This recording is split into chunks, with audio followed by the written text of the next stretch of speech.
right, so thank you all for joining today. If you are in here, you are hopefully wanting to learn a little bit more about your resume or your CV, as the case may be. So that is what we're going to talk about today as well.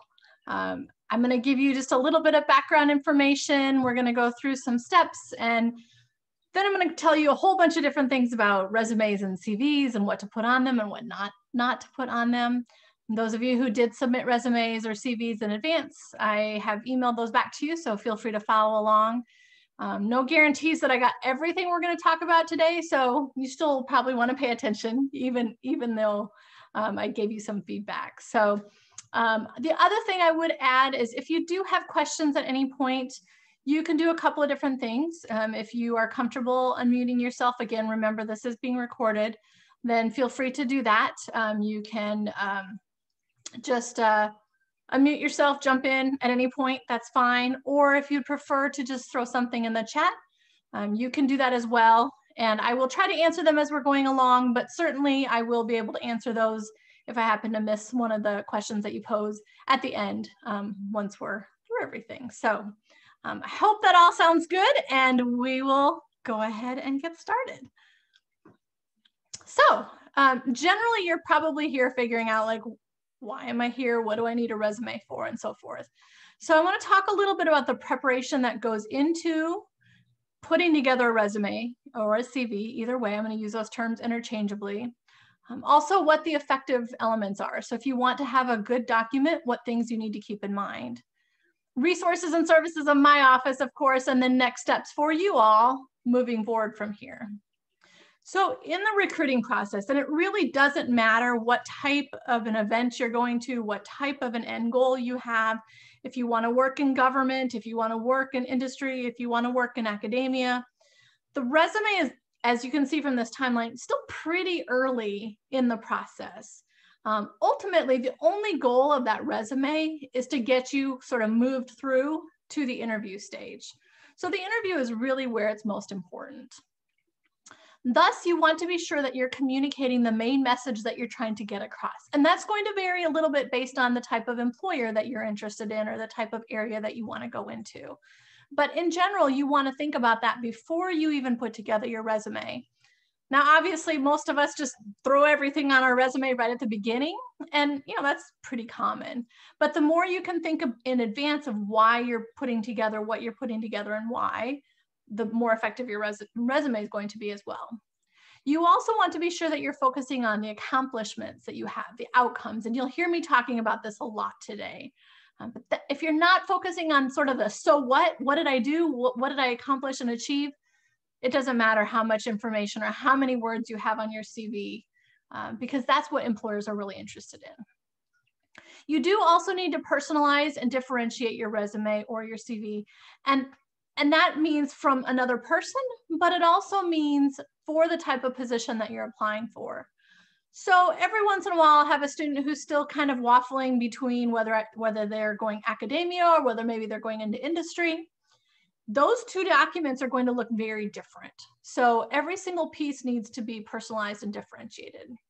So what is the difference between sort of that resume and CV? As I mentioned, those terms tend to be used very interchangeably. In general, the resume is for industry and the CV is for everything else. So whether it's academia, government, international positions. That being said, that's not always the case. So sometimes you'll have a company that is maybe primarily based in the EU. And so they're going to tend to use the term CV because resume is sort of an American thing that we talk about. Or sometimes you'll have a company that's not, just say, send me your CV. The general difference, though, is about page length. So there are a few other differences as far as content, but generally you're talking about a resume at the PhD or postdoc level is 2 pages if you're applying to industry. CVs technically can be as long as you want. Now there are some parameters that we'll talk about there as well. But that's the basic difference. So if you say resume or if you say CV, it doesn't really matter. It's pretty much the same thing. So I talked a little bit about that preparation, and that's a piece you need to pay attention to. So the very first thing you want to think about is, what are my strengths and what are my weaknesses? Not because you want your weaknesses on your resume or CV, but because you need to know what they are. So if you maybe only have 2 publications, you want to highlight some other things about your research experience or about some of your accomplishments to sort of make up for only having 2 publications. In some cases, 2 publications is great. You know, if you have the front cover of Nature, it doesn't matter if you have nothing else. The other thing is, you want to think about what type of employer you're interested in, and whether, you know, even within that, if you're saying, okay, I'm interested in industry, do you think you want startups, small companies, large organizations? All of that is going to play into how your documents look as well. Then you want to think about your transferable skills, experiences that you have that are going to be of interest to your potential employer. So maybe your research was in batteries and you don't want to stay in batteries, but the skills that you obtained, the things that you did, are important enough to apply to another type of industry or another field. So then you're going to minimize the fact that the work you did was on batteries and focus more on the work you did, if that makes sense. You also want to be sure that you are prioritizing really what you want to include. So that would be, what categories do you think are the most important? What do you want to highlight? So for most of you, that's going to be education first. Definitely if you're on your PhD or you're working on your PhD, then education should be your first category. Postdocs might be a little bit different. You may want to bump that industry or the actual research experience up to the #1 as opposed to having education. It's kind of up to you how long you've been a postdoc, how fruitful your postdoc position has been, and so forth. Some people will kind of get around that issue by putting postdoc as an additional education entry. That's perfectly acceptable too. After that, generally your research is going to be the next most important thing. Now, for some of you, that might vary. So maybe you don't want to do anything related to your research, bench work, whatever the case might be, forever, but you like writing and you want to go into a writing role. So in those cases, maybe you'd have some other experience that would be focusing on writing that you would move up to the top or the second section. And then usually, so again, the standard is education, then research, then publications. Again, back to that first bullet where I said, if you've got a weakness, you don't have any publications, or they're all in prep, you don't have anything that's actually been even submitted, then maybe your publication section shouldn't be #3 of prominence. So maybe you'd want to move some awards or some leadership roles first and move your publications or presentation sections lower. So thinking about the prioritizing of your resume or your CV and what's most important, what best sells your story, that's the order of categories that you want to use on that document. Again, the purpose of this document is for you to get an interview. That's it, nothing else. So you want to be telling the story that they want to hear rather than just sharing everything that you've ever done, because that might not be relevant to what they want to hear. All right, so what are the effective resumes looking like? So probably or possibly a category might be like an objective or a summary or highlights. Now, most of you that submitted your documents to me didn't have these on there, so that's why I kind of have some question marks. This isn't probably standard for most people's documents. Now, certainly if you're wanting to change gears, so maybe you've done all your research in, again, it's been more bench work, but suddenly you want to focus on writing. In that case, you probably want to have an objective to show that, like, I didn't make a mistake, I'm actually purposefully applying to this position. Highlight section, kind of the same thing. And I would recommend having one or the other. So not a summary and highlights and an objective, but just pick one of those if you are going to choose to include that. At the top, you're generally going to have your name and your contact information.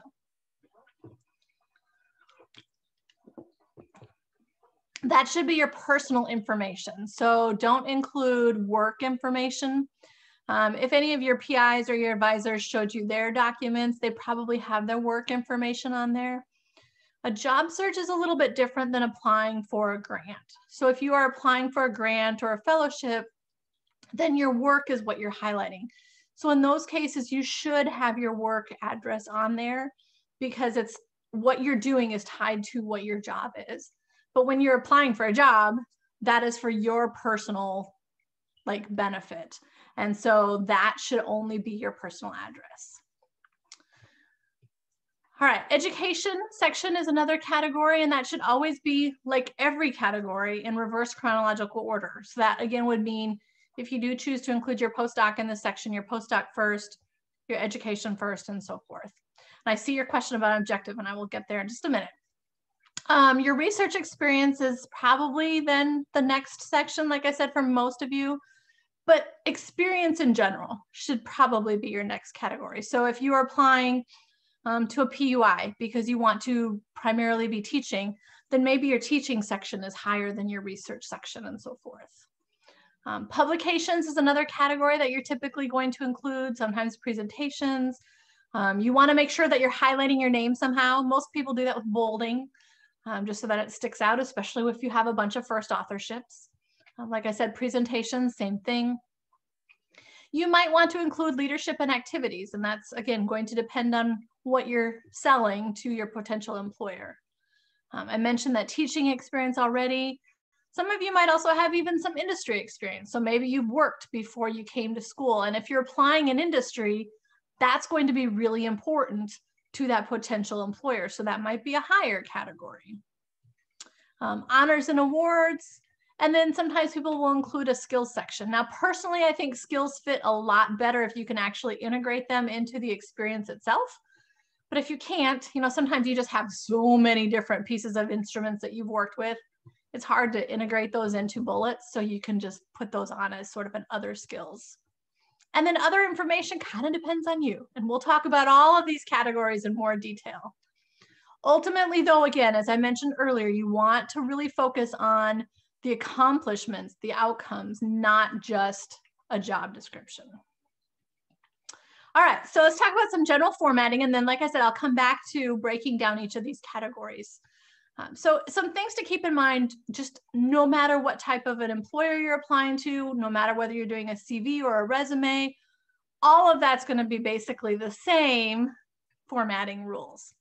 How it looks is really important. So if you're using a lot of different spacing, you know, here you use double spacing, here you use single spacing, here it's cluttered, it looks hard to read, and people aren't going to read it. Likewise, I haven't ever had this problem with my grad students, but some undergrads will make it really cute looking, you know, put a bunch of little icons on it, or make their bullets into chemistry beakers instead of an actual just round bullet.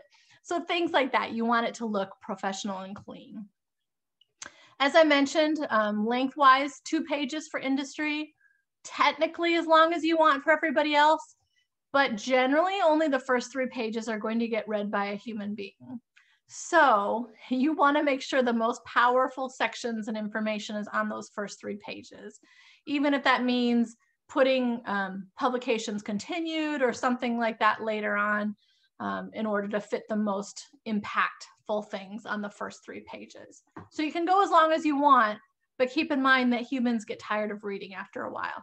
Now, if they love you after they've scanned through those first 3 pages, then they'll probably go back and read the other 20 pages that you have included. But focus on those first 3 in particular. Font size should be a 10 to 12 point, and that, you know, headings can be bigger, your name can be bigger, that kind of thing. Your page break needs to be, every page break needs to be clean and neat. So try not to split an individual item over a page break. So for example, the bullet right before, I would not want the page break to come between 10 to 12 point font width and then have exception of headings to fit on the second line. You want the page breaks to sort of fall in between an individual job. And that if you have to have a shortened first page, so be it, you know, just so that you can have a clean and neat page break. You also want to make sure that if you do have to split a category, so maybe you've got one job on page 1 and then the other 4 jobs on page 2, put experience continued at the top of that page 2 and then have all 3 of those jobs listed out. Finally, you want to have your name on every page. So the first page already has your name. So you don't need to repeat it in the footer or the header there. But on page 2, 3, 4, 5, 6, 7, whatever, you want to have your full name and a page number on all of those subsequent pages. Consistency is also very important. So even though the information isn't exactly the same, you want all of your titles to look the same. So if they're first in your education section, your degree titles, then your job title should be first in your experience section. If they're bold, then all job titles should be bold. All employer, school, organization names, those should all be listed the same way, and all of your dates should be listed the same way. So as I was looking through some of your documents that you submitted in advance, probably the biggest thing I saw there was sometimes people would put like dates at the beginning, but later in the CV would have them at the end. So just be consistent. The other thing is sometimes people would have dates in parentheses, but other times they weren't in parentheses. So again, just that consistency helps for a couple of reasons. One, it just makes it look cleaner and neater and organized. The other thing is, as a scientist, attention to detail is so important, as you all know. You know, moving a decimal point one place could have really serious ramifications. So this is one way, by showing that attention to detail on your CV, of demonstrating that you have that skill. And then finally, it's just easier on the eyes, so people are, as much as you can enjoy reading a CV, going to enjoy reading your documents better. Likewise, you need to very much be careful about typos, and sometimes they're so easy to miss. One of the most common ones, which I think is hilarious, for my chemists, is the word lead / lead / lead, if you look at the periodic table. But make sure if you're using lead, as in I led someone, it's LED. And if you're saying I will lead someone, then it's LEAD. So things like that, keep in mind those typos. I mentioned having bulleted lists a couple of times already, but that's important because people aren't going to read paragraphs. Just like I said, people probably aren't really going to pay much attention beyond page 3 unless they really like you. They're not going to read through a paragraph, they're going to skim it. So if there's anything that you don't care if they skim or not, then it shouldn't even be on your documents. So put those in action verb lists, focus on those outcomes. No personal pronouns should go really anywhere on your resume. Sometimes you can get by with them in an objective statement, but generally, otherwise, no personal pronouns. Also, don't put an I mark. So again, that kind of goes back to where the address should go to. Because this is your personal document, you're doing a job search that would only benefit you. It's not going to benefit the university for us to lose you. You don't put the I mark, it's not work related. So also don't make it cute, like I said, bullets. And actually graphics in general should be minimized as much as possible. For those of you applying to academia, like many things in the job search process, we're still a little bit behind. So typically having a lot of graphics isn't really going to make a big difference on your resume. It's not going to mess with the system because it's pretty much just uploading it as a PDF.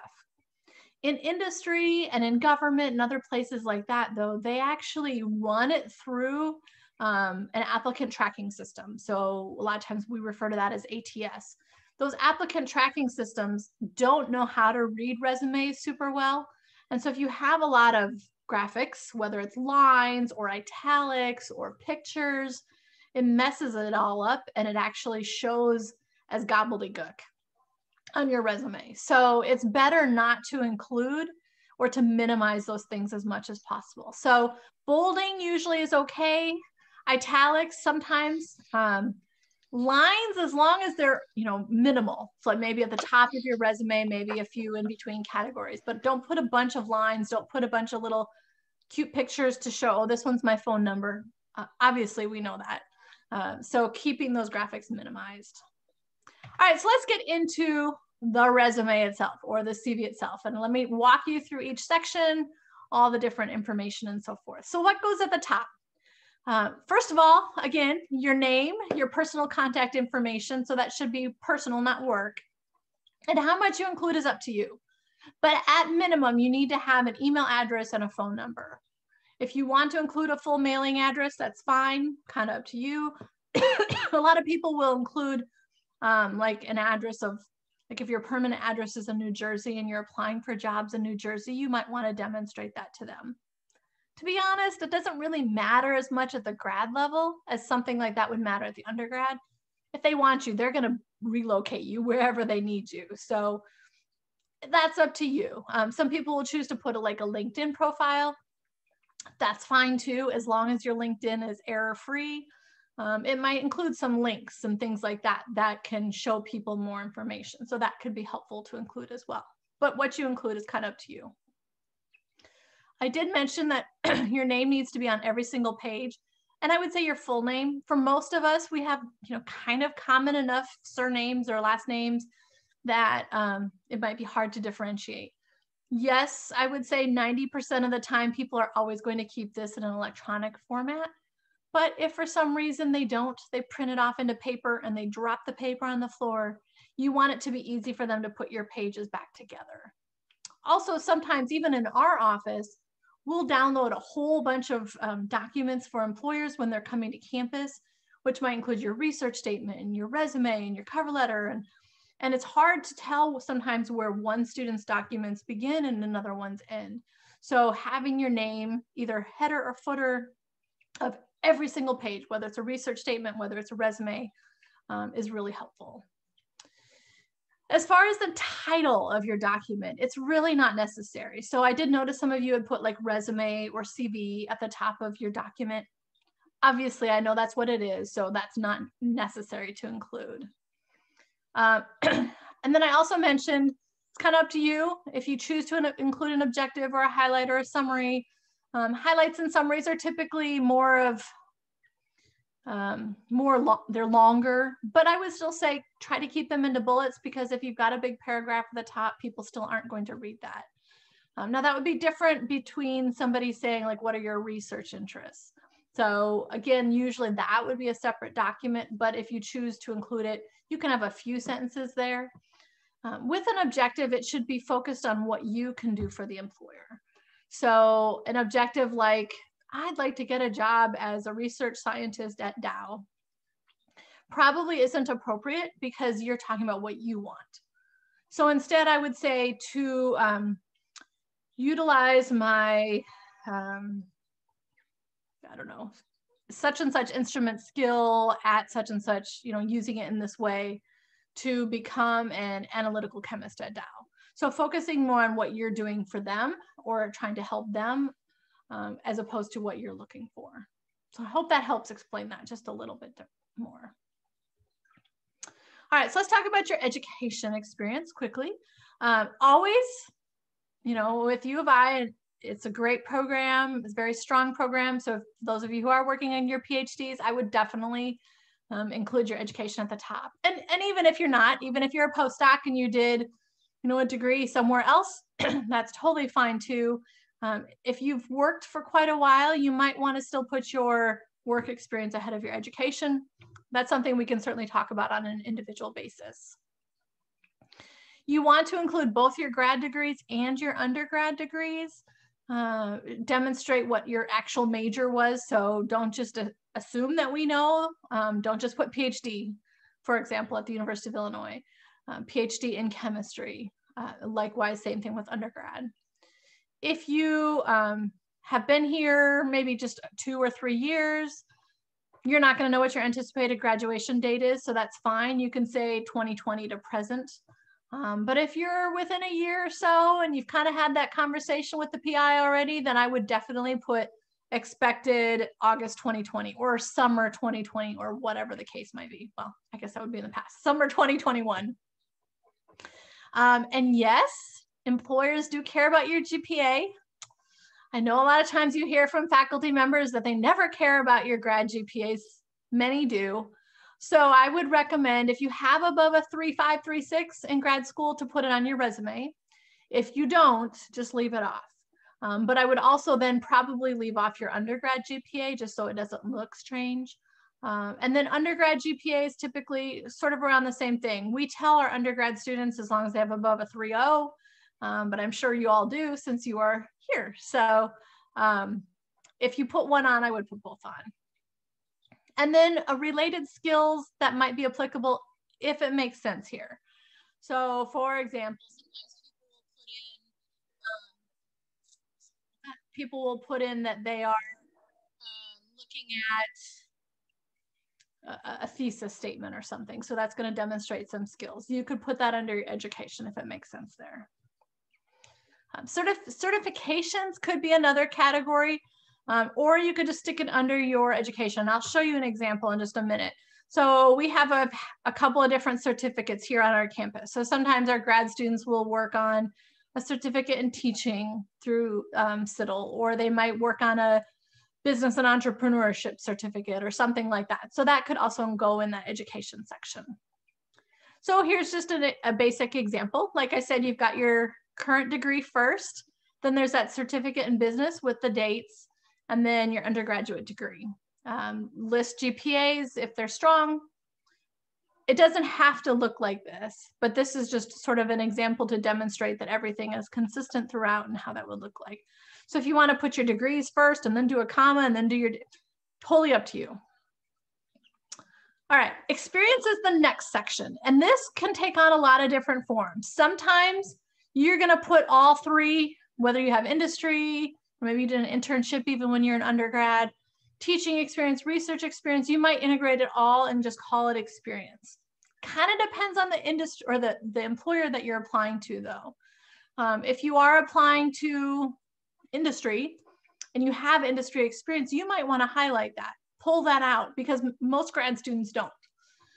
Or if you're applying to an academic, like I said, a primarily undergraduate institution, you might want to demonstrate if you've had multiple teaching roles and so forth.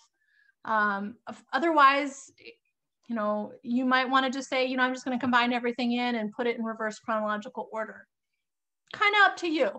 And then as far as order, again, pay attention to who you're applying to. So where is it relevant? If your research is more important than your teaching experience and you've got two separate categories, then research experience should probably go second. If you are applying to industry, you might think, yeah, teaching experience doesn't matter at all, but it might still. So if you had an actual, you know, place where you taught students who didn't have a clue about your field, maybe you taught Gen Chem, for example, and you had to explain stuff to students who maybe it was even Gen Chem for non-majors. That skill of being able to teach somebody something that they don't know anything about is important no matter what employer you're working for. So maybe you still include your teaching experience category, even if you're going into an industry type role. Kind of depends on you as an individual, what type of teaching experience you've had, as well as the type of employer that you're planning to apply to. And that also depends on where it goes. So generally, I would think this is going to be a pretty important section. For postdocs, again, you might want to put it even above your education. For everybody else, it's probably going to be your second category. You're going to want to include your title, the name of the employer, which for most of us is going to be like a name of a university, and when you were employed. If you're applying, or if your employer is the University of Illinois at Urbana-Champaign, you probably don't need to repeat Illinois or Urbana-Champaign. But if you're applying to Cornell, or you worked at Cornell, then there might be multiple Cornells. I mean, there's only one truly Cornell, but you know, smaller universities here and there. So in that case, probably be better to include the actual location as well. When you put on your descriptions, again, they should be in bullet format. So lists rather than big paragraphs. Typically each list item should probably only be like 2 or 3 lines of your resume. If you're getting into that 3-4 line for each one of those bullets, then you need to split those into a couple. And I know it's hard because sometimes you've got really long, if you're writing out an instrument name instead of abbreviating it, or if you're writing out a chemical name, definitely some of those get really long. But as much as possible, you want to keep those readable. The other thing is you really want to focus on the outcomes. So instead of just saying that you synthesize something, what are you hoping to accomplish? Synthesize such and such in order to define or in order to determine and show what the outcome was as well as what it was that you actually did. Not limited to paid employment. So of course, include your grad research on there, but even if you volunteered and you did something that was pretty monumental that could potentially go into your experience section. Again, it depends on what you're applying for and what they might be most interested in. Now, I kind of briefly mentioned this earlier, but my recommendation is, as much as possible, include those instruments in this section. Include the skill sets in this section, because if you can actually show me how you used IR, you use that in order to do such and such, I'm going to believe that you have those skills. Sometimes that's not possible because you've done so many different things and you just have to stick them in a skill section in order to get them on the resume so that the keyword hit will show, and that's fine. Or maybe you used it once your first year in grad school and then you switch projects. So it doesn't necessarily make sense to include it in the bulk of your research experience. You can include it lower. Again, let's talk about that on an individual basis. So here's a basic sort of job description resume. It doesn't really tell me much, right? So it's designed and implemented experiments. That's great. Yeah, what kind of experiments? What does that mean? How many? You're showing me a little bit more about what you studied, but still pretty basic. So this is going to be an example that's more accomplishment based. So showing me actually what you did in order to, or for more accurate drug delivery. So this is the purpose of what that research was for. So the more you can do that, the better it's going to be from any type of an employer that you're applying to, whether it's academia, government, industry, something completely different. Also demonstrating not just like trained grad students, but show me how many, quantify as much as you can. Demonstrate what you trained them on and what the point was.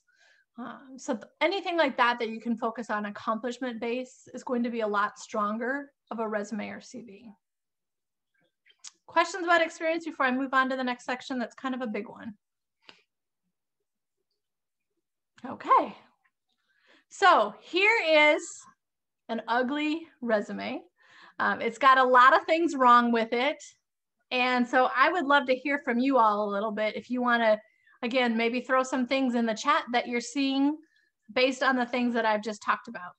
So what are the mistakes here?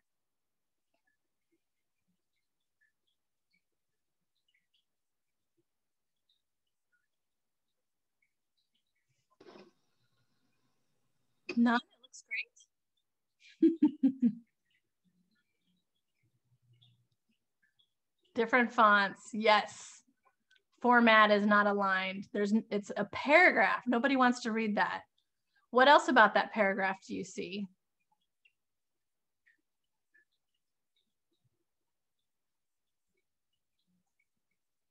Any personal pronouns, awesome. Anybody find any typos on there? There's two. They're kind of hard to spot. I'll give you a little hint here. Here's one of them. So this one, actually, I guess that's both of them. So typos are really easy to miss in things like URLs or email addresses, because in many cases, you might have set your spell checker to skip those types of things. Likewise, in things that are all caps, those tend to get missed as well. So you can actually go into your spell check and change the settings so that it does catch all of those things. Illinois tends to get mistyped quite a bit. Activites apparently is a word of some sort, but it's not what we want on a resume. So that one also gets missed quite a bit. A few of the other things you all mentioned. So this is the only place there's underlining on this whole CV. Definitely a different type of font, which just is distracting when you look at it. This heading has a colon after it and no other headings have colons after them. So you want to be consistent even on small things like that. Even sometimes I've had, again, because it goes back to that attention to detail skill. So I've had some employers point out things like, oh, well, in August 2016 to present, there's a space on either side of the dash, but nowhere else there is. So just even those little things, try to pay attention to and try to be careful about. Activites or activities is in a title case heading as opposed to in all caps, whereas all the others are in all caps. So again, how you set up the similar type of information throughout the resume should look the same. This is italics, nothing else is italics. there's no grad date at all. So not even a start date and an end date. So I, as an employer, have no idea when you might possibly be available, even within a ballpark. I mean, sure, I can look at the fact that you graduated with your bachelor's in 2016, but maybe you did something in the meantime. So that can be important to include on there as well. You mentioned the paragraph, the personal pronouns, and so forth. So this is a cleaner. It just looks nicer. It's prettier to look at and so forth. It also focuses, as you look at the bullets, more on not just designed and implemented experiments, but so what, in order to refine a method to study the pH microenvironment and so forth. So that's a lot better of a format than the one that we saw previously. Again, it doesn't mean that you have to have this 2-column thing. It doesn't mean that you have to put your titles first. It's totally up to you, just holding to the basic formatting rules of consistency and order and structure. All right, so moving on a little bit more, I want to talk about some of the other categories that you're probably going to include on your documents. Publications, presentations, patents, kind of depends on you again. Now, if you have patents and you're applying to industry, I would absolutely put those in a separate section because that's a big deal. In many cases, you won't, depending on the employer you go to, you might not ever publish again, but you will have patents. Other employers do care still about publications and you will continue to publish. So if that's something that's important to you, look for that when you're looking for an employer. Now, certainly in academia, it's publish or perish for the rest of your life. So how you set that up can vary based on who you're applying to, and again, what you have. You don't have any publications, maybe you only have one and you're like 12th author. Maybe you include publications and presentations in the same section until you get that other publication or so. Whether you're doing any of these things, presentations, publications, you should include the full citation and in some way highlight your name. Again, I prefer bolding over the underlining just because it's less apt to get misread by an ATS, but at least that way you're highlighting somehow. There's a lot of discussion back and forth on submitteds versus impreps. Either way, you want to write out same thing, full citation, your name, your the article title, and so forth. But be sure to add in preparation at the end, or submitted if it's actually been submitted, or in revision. Some employers say, like, I don't care about that. I don't ever want to see that ever. Other employers, and this isn't like by company, it's by individual recruiter at this company. Others will say, yes, show me everything. So it kind of depends on you. Now, I would say if you don't have a first authorship and you're about to, or you're hoping to, that the manuscript is written or close to it enough that you have a title, you might want to include your in preparations because it shows, hey, I've got a first authorship. Otherwise, if you've got a list of 40 publications already, I wouldn't even include the in preparations. I know you want to show what you're working on now, but you can do that through the research experience section as opposed to just adding more and more to your publications list. So again, kind of varies case by case situation. If you have a really long list, if you've been blessed and you've worked your tail off and you have a whole ton of publications to your name, you may not be able to include them all. Now, again, it depends on who you're applying to. So if you're applying in industry, most likely you're going to have to truncate your list. So in that case, I would be sure to include like your numbers. So if you can only fit 5 and still keep your document to 2 pages, then I would say publications 5 of 40, just so that they know how many total you have. Other people will choose to truncate lists even if they're going into academia or government. It's kind of up to you there. Maybe you had 6 publications as an undergrad, but all you did was run this one data set and everybody put you on their papers. Good for you, lucky.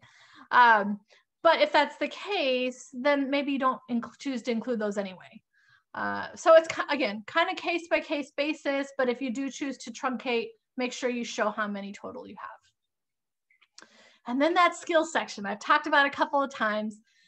If you can't include lab skills somewhere else, it's fine to just do a separate skills section and include them. Otherwise, everything in your skills section really should be technical focused. So computer skills, foreign language skills, things that you can actually tangibly sort of test out in an interview situation. Anything else that might be sort of a unique or special skill, as long as it's that technical side. You don't want to include like, I'm a great team player, or I'm a really strong leader, because that just kind of sounds fluffy and fake. Instead, if you want to demonstrate those skills, that's awesome. But show me, don't just say I have these great teamwork skills. Show me by saying collaborated with interdisciplinary team of scientists from 4 different labs to do X, Y, and Z. So that way you can prove to me, and I'm going to believe it because you actually have this where and how that you have good teamwork skills. Or supervise 12 undergrads. Of course, you must be a good leader, unless you're a terrible leader and they keep leaving, but most likely you're a good leader. So this is just an example. If you want to sort of differentiate, delineate your skills a little bit, you want to include them on there, you could do something like this. Other stuff. So again, this really varies based on you, what you've been involved with. Some students don't have any of this, so it's not really relevant to include. Also keeping in mind your audience, just like with every other thing that I've said before. For example, in academia, awards are important. They want to know every single award you've gotten. Maybe not as important as your publications or your research, so keep it lower on your resume, but it's still good to include them. So every travel grant, anything. In another situation, maybe in industry, for example, you're probably only going to want to put really the big highlights on there. Now, government, maybe again different. They might care more. So keeping in mind your audience is important as far as how you do that. No matter what, these sections should look the same as your education, as your experience.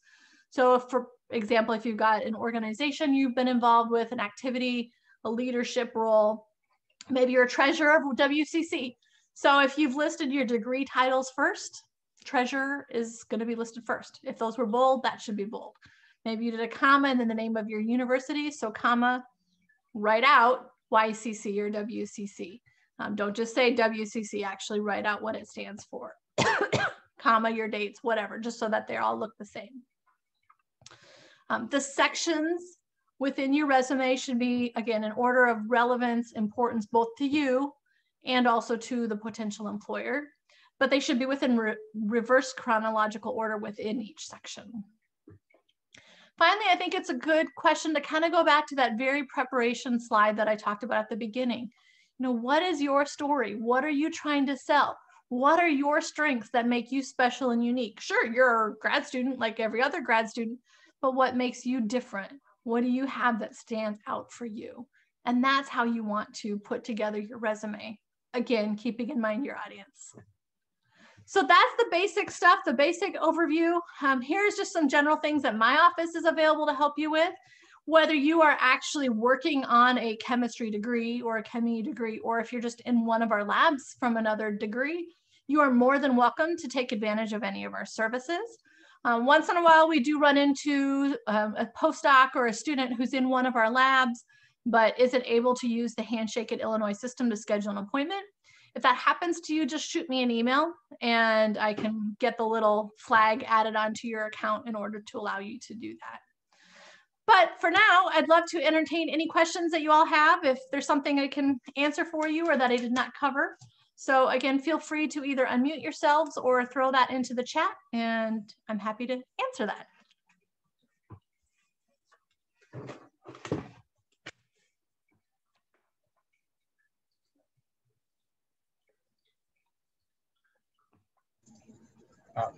I've got a quick question about education versus research experience. Yes. A lot, like especially your graduate work is going to be a considerable research experience as well as your education. How would you recommend listing that in both sections? And if you do list that in both sections, how would you differentiate what you're putting in each section? Yeah, so probably I would focus on the bulk of it being in your experience section. You can list like where it was and what your degree title was and your thesis if you want to in your education section. But as far as the nuts and bolts and what you actually accomplished, that should only go probably in your research or your experience section. Does that answer what you're asking? Yeah, that was right on. Thanks. Okay, great. Should you include undergrad presentations and publications as come in the chat? That's a great question. I think it really depends. So if you're applying to industry and you're already to your 2-page limit, then no. But if you're applying to academia, absolutely. Undergraduate non-related work experience, I did see that on a couple of resumes. So TAs and things like that, potentially, you know, if you're applying for an academic position and you did your whole graduate work on a fellowship and so you didn't have to TA, then yes, absolutely include your undergrad TA positions. If you are applying to, I guess it kind of, again, it depends on the employer, the type of position you're applying for. But in some cases, people I've seen have more relevant undergrad research experience, and maybe they did it for 3 or 4 years to what they're wanting to do or the industry they're wanting to go into than even what their grad work was. So in that case, I would definitely still include it. Even if it was just a summer REU, it still might be fine. So it kind of varies from person to person and what type what your end goals are. But in general, yes, it's fine to absolutely include undergraduate work, whether it's publications or research or whatever. Another question that came in is, I'm about to graduate and I want to know how long my experience section is typically. You know, that it kind of depends on you. I mean, I don't think there's a magic number of bullets. You need to be able to fully tell your story. So I've seen some students who have almost a full page just of their graduate work because they've really invested in like 3 or 4 different projects. And in other cases, you work on the same project your whole 5 years or 4.5 or 6, whatever the case might be. And so you maybe don't have as many bullets as somebody who's really done deep dives in multiple projects. So kind of depends. I would say you're going to need probably at minimum 4 bullets to tell your story. But if you go a lot longer than that, I think it's really up to you. The biggest question is, are you thoroughly telling your story?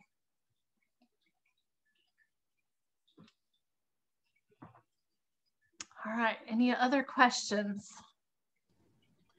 One on presentations. If you have several presentations that have a similar title or a similar topic, do you list those each individually, or do you kind of can you clump them together? For presentations? Yeah. You're saying? Yeah, it's kind of up to you. I would still, if you're going to sort of truncate the list, show that you've got more. So say the total number of publication or presentations, but then you can pick and choose the highlights. So if you did a talk at, you know, an on-campus conference, and then you also talked at the ACS national conference, you might skip the one that was the local conference. You know, so it's up to you and page length. If you are doing an academic or a government CV and you've got plenty of room, throw them all on there, that's fine. But actually that made me think of one other thing that I did not mention. A lot of times you'll have publications where you've had tons of highlights. So maybe just the one publication, but the highlights. So it depends again on how it's looking. Like if it's starting to get really cluttered looking, I would suggest either leaving off the highlighted or maybe putting it into a separate category that you can kind of almost, it's not an appendix, but almost do as an appendix at the very end so that they can focus on what the actual citations were. So it kind of depends on, again, each individual, but sometimes highlights can get really overwhelming, especially if you had a really hot paper. So great question. References on a CV or a resume. So if you do include those, your magic number is between 3 and 5. So no fewer than 3, no more than 5. You want to include contact information, but again, at minimum, phone number and email. Better if you can also include mailing address. If you include those, they should not be on your CV, but like an addendum. So have the same heading that you've got on the very top of your CV, and then just references on that page. So your heading would say, so you've got your name, your address, then maybe references would be your heading, and then list out the contact name of those 3 to 5 references. So that would only be a page just by itself. So that way, if they don't want it, they can click that off, delete it, remove it from your PDF that you submit, or if they do want it, they can include it. But never, like, a lot of times people will say references upon request. that's kind of a duh thing. Like just that's like saying, this is my phone number. Obviously we know it's your phone number, so it's not necessary to include it on there. All right. So next steps, I promised you that piece too. I know many of you have already been working on your resume. So if you haven't, then I would work on your resume, and then you can schedule a resume review, and you can do that a couple of different ways with my office. I mentioned that we use the Handshake at Illinois system. If you are a graduate student enrolled in classes, even that's just research, you have a Handshake at Illinois account. If you are a postdoc, you may or may not have a Handshake at Illinois account, but you can set one up pretty easily. So feel free to shoot me an email. My contact information is down there at the bottom, and we can tell you how to set that account up. And then you would use that account to schedule an appointment with my office. The other option, because I know many of you are super busy with your research, if you would rather just have an electronic review, we can do that too. So you would send it to that email address at the bottom of the screen, and just let us know, hey, could you look this over? And then either Jennifer, who works in my office, or I would review your resume, put critique stuff right on that document, and then email it back to you. If you are doing that for like a fellowship and there's a deadline date coming up, be sure to give us at least 2 business days to review your documents before you need to submit it. Just because sometimes we do get a pretty high number of those. So, but feel free to also connect with us either through LinkedIn or any number of social media areas. And we would be happy to answer questions that you might have via email or give our office a call at any time. All right, any last questions for anybody today?